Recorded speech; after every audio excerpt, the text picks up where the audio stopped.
બિન ખેડૂતો માટે સૌથી મોટા સમાચાર। રાજ્યના મુખ્યમંત્રી ભૂપેન્દ્ર પટેલે બિન ખેડૂતો માટે ખેડૂત બનવાનો એક મોટો રસ્તો ખોલી નાખ્યો છે। જી હા, આ એવા ખેડૂતોની વાત છે કે જેમની પાસે 1960 થી અત્યાર સુધીમાં ગમે ત્યારે ખેતીની જમીન હતી, પરંતુ કોઈને કોઈ પ્રોજેક્ટમાં સંપાદિત થઈ ગયો હોય કે વેચી મારી હોય, તેઓ હવે ફરીથી ખેડૂત બનીને ખેતીની જમીન ખરીદી શકશે।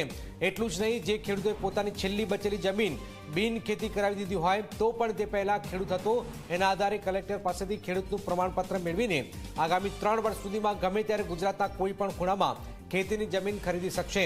અત્યાર સુધીમાં જો કોઈ પણ ખેડૂતની તમામ જમીન સંપાદિત થઈ જાય કે ખેડૂત પોતાની પાસે રહેલી તમામ જમીન બિન ખેતી કરાવી નાખે તો તે રેકોર્ડમાં ખેડૂત મટી જતો હતો, પરંતુ હવે આવા બિન ખેડૂત બની શકશે। ગુજરાતના તમામ શહેરો અને ગામડા લોકો માટે આ મહત્વપૂર્ણ સમાચાર છે। ખાસ કરીને એવા લોકો માટે આ મોટા સમાચાર છે કે જેમની પાસે ખેતીની જમીન હતી, પરંતુ પછીથી કોઈને કોઈ કારણસર ખેતીની જમીન વેચી દીધી હતી। હવે તેઓ એ દસ્તાવેજના આધારે ખેડૂત હોવાનું પ્રમાણપત્ર મેળવીને ફરીથી નવી ખેતીની જમીન પણ મેળવી શકશે, ખેડૂત બની શકાશે। 3 વર્ષમાં ગુજરાતમાં ગમે ત્યારે ખેતીની જમીન ખરીદી શકાશે।